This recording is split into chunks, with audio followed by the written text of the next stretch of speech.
City Council.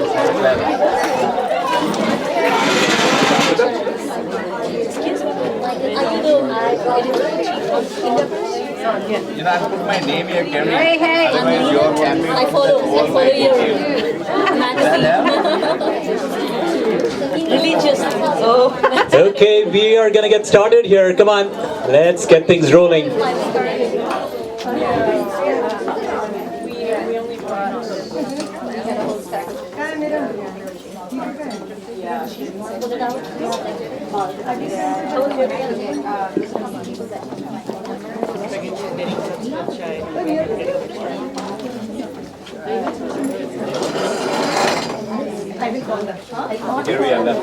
Ajay, grab a seat while there is still an open chair.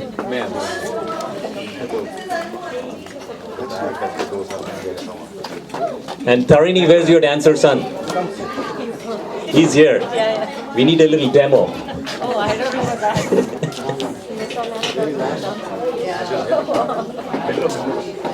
Music and dance. Nadeem, how are you doing? I'm Rishi. I'm glad you made it. Get yourself a wine, chai, whatever. Everybody, this person right here, Nadeem. Nadeem, raise your hand. That's Nadeem, just got endorsed by San Jose Mercury News. For Santa Clara City Council. He's going to make it this year. He's going to make it for sure. He's going to make it. We need people like them running. So guys, all the guys and gals here, get out there and put your name out on a ballot at some point of time. Right, Ajay? We need to do that. We need to get Rishi also there. I'm the perpetual Chowkidar of Saratoga. That's it. Rishi for Congress. For Congress, I should firstly elevate myself from that Chowkidar position, you know. Chowkidars for Congress. Rishi Chowkidar. Okay, all the foodies, come on up here. We're going to get it started.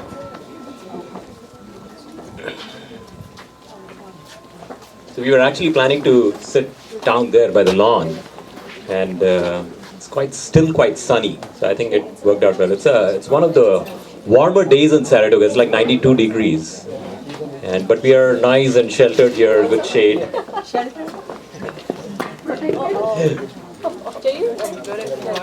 Protected from the villains of Cupertino, Fremont. Villains of Bhutoria. And then I changed it to Fremont. That's DF, it's not AC. So, you guys, come on up here. Let's get started. I think you guys can hear us. So, firstly, thank you everyone for being here. A big round of applause to yourself for taking the time from your weekend schedule to come out here to support an amazing candidate. Anu Natarajan sitting right there. And it takes a lot. It takes a lot to stick your neck out and say, I'm going to run. Because when you run, there are lots of issues with the run. And so we have to thank Anu for sticking her neck out and running for Fremont mayor. And she's going to be the first woman Indian American mayor of any city in the US. So that'll be absolutely momentous. And I'm pretty sure we're going to see that with all these amazing folks who are here to support Anu. And she already has an amazing base in Fremont. So I'm so glad all of you are here. So what we'll do, first step, a variety of causes. We'll also talk a little bit about why Anu is running and why some of the other folks who are here have actually worked on grassroots causes. And Nadeem is one of them. He ran 2 years back and he's back running again. So there are folks who actually devote the time for it's really a voluntary community cause because there's nothing much that it's your own self-satisfaction why these people are out there running. And we'll get to hear some of them talk about what exactly, and what really gets them going to make that run. But before we get started, what we'll do is we have an American national flag there, and we'll invite Nina to do a rendition of Francis Scott Key's 1814 amazing national anthem. Where is Nina? A big round of applause for Nina. Yay! And we should all get up and look to the American national flag.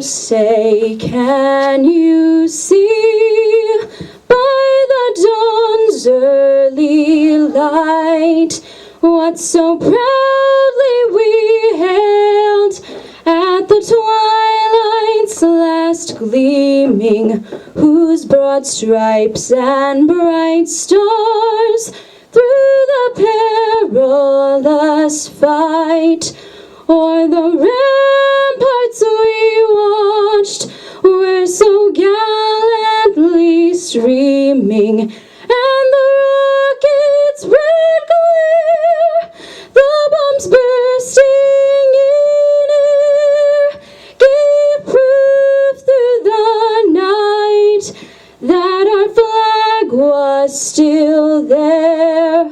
Oh, say does that star-spangled banner yet wave o'er the land of the free and the home of the brave?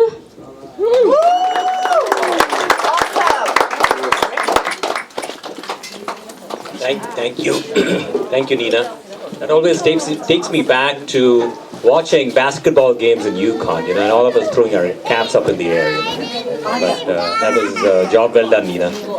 So, I wanted to thank Sanjay and Manisha for hosting. So a big round of applause for Manisha, Jain, and Sanjay. So we were actually planning to host this at Mint Indian restaurant, and it's a much more cozy setting out here in Manisha's backyard. So thank you, Manisha, for bringing us in.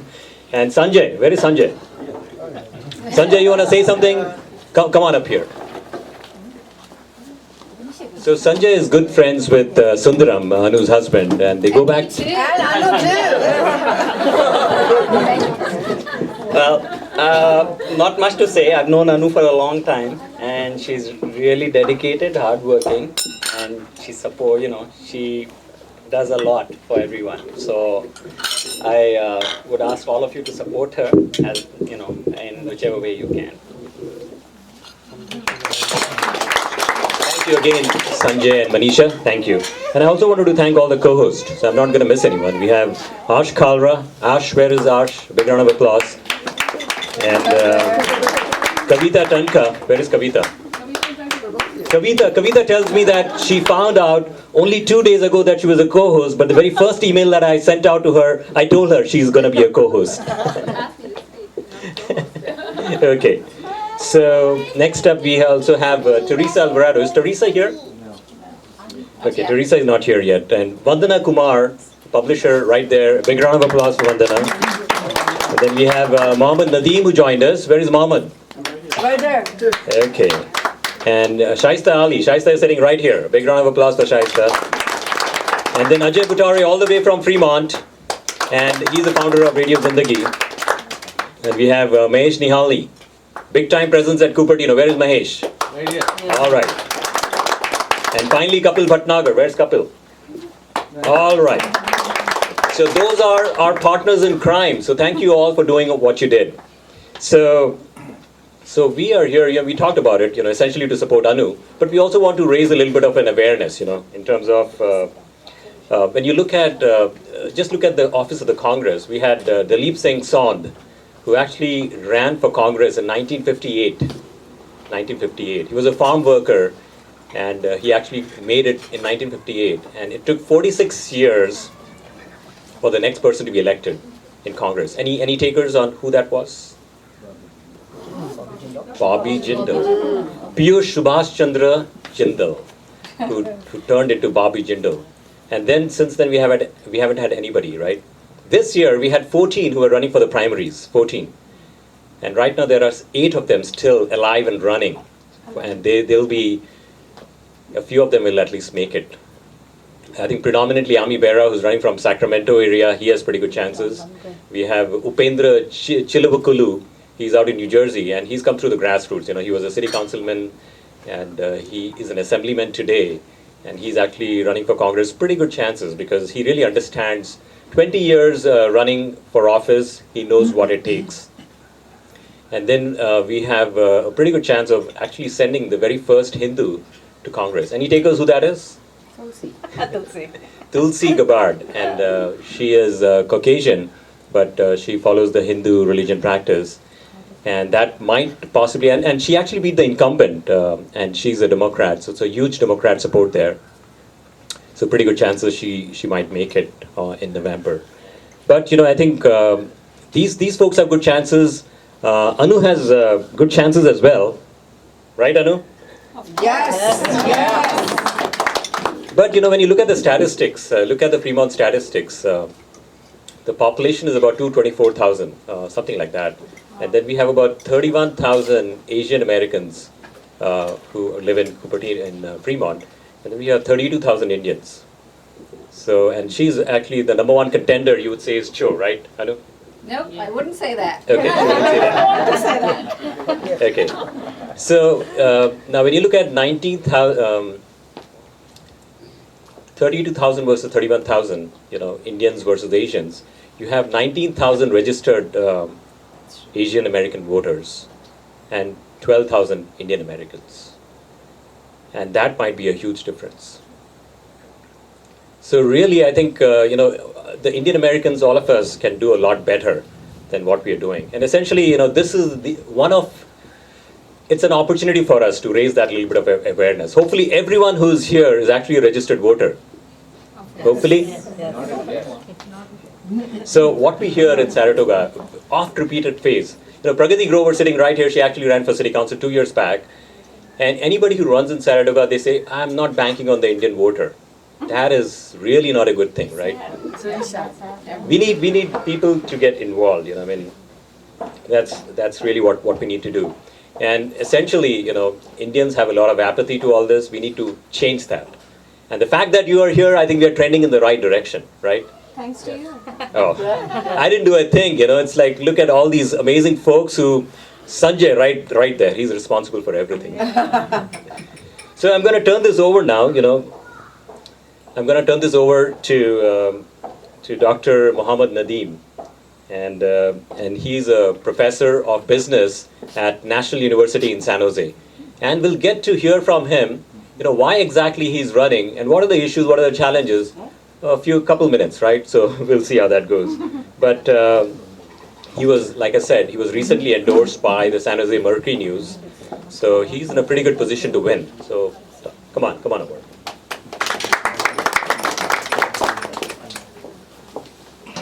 Thank you. Good afternoon. Assalamu alaikum. I'm really, this is a privilege and honor to be here this afternoon. Thank you, Rishi, for the invitation. I have known Anu for at least 3-4 years now.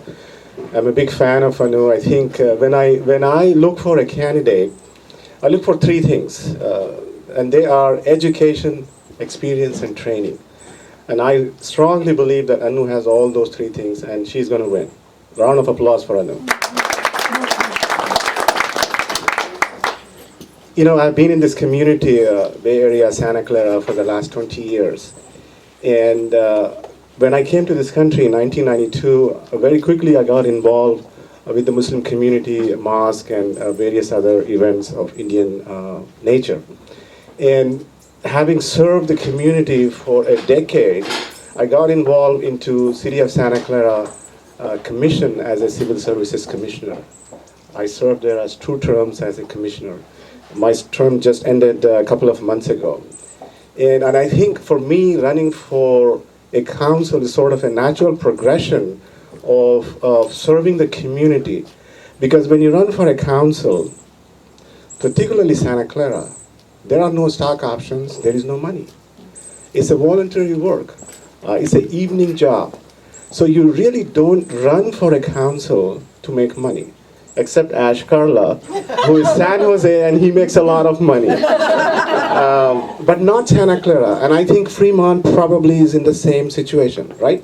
So many councils in the Bay Area, there is no money. What they give you is a stipend for probably $500-600, which is a gas money now. It's so expensive. But I want to take another minute to quickly reflect upon us as a community, Indian community.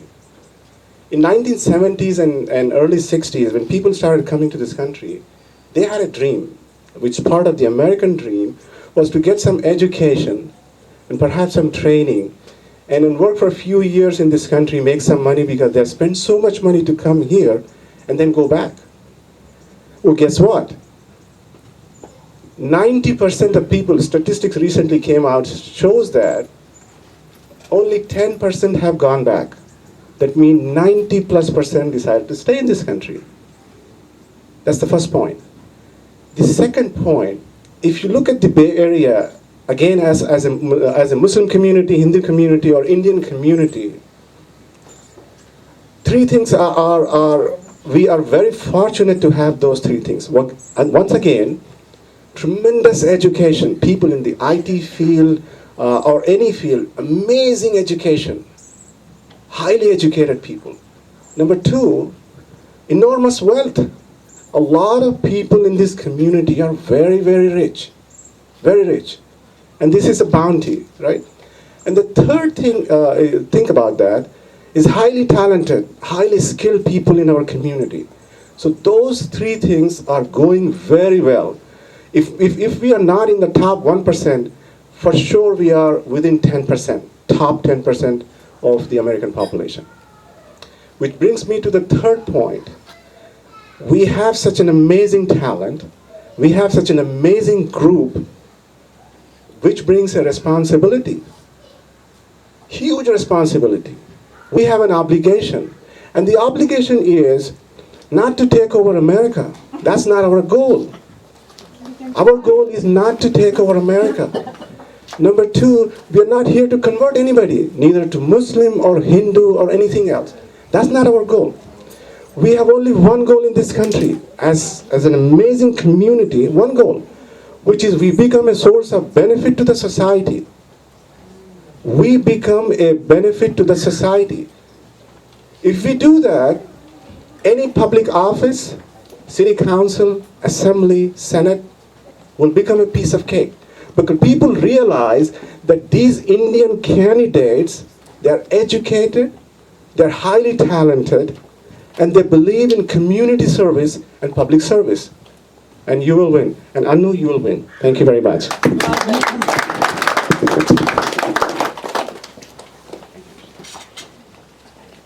Thank you. Thank you for being here, Dr. Nadeem. Next up, I would like to introduce a really stellar member of a community. She has done a lot of work for really good causes, for selecting and electing the right candidates to be elected to office. And she's a member of the Northern California Finance Committee for President Obama. And one of the top 3 Indian American fundraisers pretty much in the country. Let's invite Kavita Tankha. A big round of applause. She's actually supported folks like Attorney General Kamala Harris, Congressman Mike Honda, Dr. Amy Bera, and more recently even Ro Khanna. And she's a member of DAWN, which is the Democratic Activist for Women Now. So I'll turn it over to Kavita. A big round of applause. Well, just because we all want to hear Anu speak, and we would rather enjoy the lovely evening, this is going to be really short. But Rishi asked me to speak about why I feel the need to get politically engaged. I just feel we are actually all politically engaged just because we live in a society where other people make decisions for us. And in order to really have other people make better decisions for us, we need to actually get involved in the decision-making process. And that's the only way that we can have other people make better decisions for us. And to give you an example of this election, the 2012 election, it's a really important election. Actually, it's not just important, it's critical, it's crucial. It's about direction our country is going to take. You know, we all pride ourselves in being a nation where there's opportunity, inclusion, great values, where there's equal pay for equal work and freedom and justice and liberty for all, just like the founding fathers envisioned. Do we want to still have a society like that, where there's opportunity and inclusion, where things matter? Or do we want to be the first generation of Americans to leave our country of last? I think we can do better than that. We've got to really get involved and have a stake in the political process and the American dream. Do we want a country where we don't want affordable health care? Or do we want a dodgy voucher system? Do we want to be a country where, in order to go to college, you need to borrow from your parents? A country where we tell our women, that doesn't matter. You can have an effect on decision making. Decisions regarding your health and decisions regarding your reproductive health have to be made by others. I think we can do better than that. We know we can do better than that. Where the 47% don't count. I think we can do better than that. And for all of that, we need to make sure that the middle class survives. And the way the opponent is talking, it seems that the middle class is not going to survive. I mean, the middle class is the backbone of the society that we live in. And if the middle class goes down, we all go down. What's really at stake here is the American dream. And all of us can come together and keep that dream alive. Just the dream that it doesn't matter where you come from, what you look like, great journeys are still possible in this country. A country where hard work still pays off. We've got to get to election day and have our voices heard. Have people elect people like Anu. We can't come so far. Have somebody who's vice mayor of Fremont, almost mayor. We can't come so far and go back. We've got to get our voices heard. You know, the other reason I always think about why I want to get involved is because I believe that we in the US are really backward when it comes to electing women to office. We actually, Congress is only 17% female. And internationally, we rank number 80th in the world in terms of the number of women we elect to office. It's interesting, given the fact that women make up 51% of the US population and 57% of all votes cast. And yet, Congress is only 17% female. There's a real disconnect here. And the way we can remedy is this time. This election, the 2012 election, offers a really unique opportunity. The reason being, in 2010, after the census, every congressional and state district has been redrawn, and new and open seats have come up. And it's not often, it's actually once in 10 years that presidential elections coincide with redistricting. And all studies and statistics show that women who run in open races in presidential elections have a much greater chance of winning. We've come this far. We've got to elect people like Anu who have a real shot at it. And the only way to do it is we've got to come together as a community. We've got to organize. We've got to contribute, knock on doors, and just get the vote out. We've got to elect Anu as mayor of Fremont. We've got to do it. All right.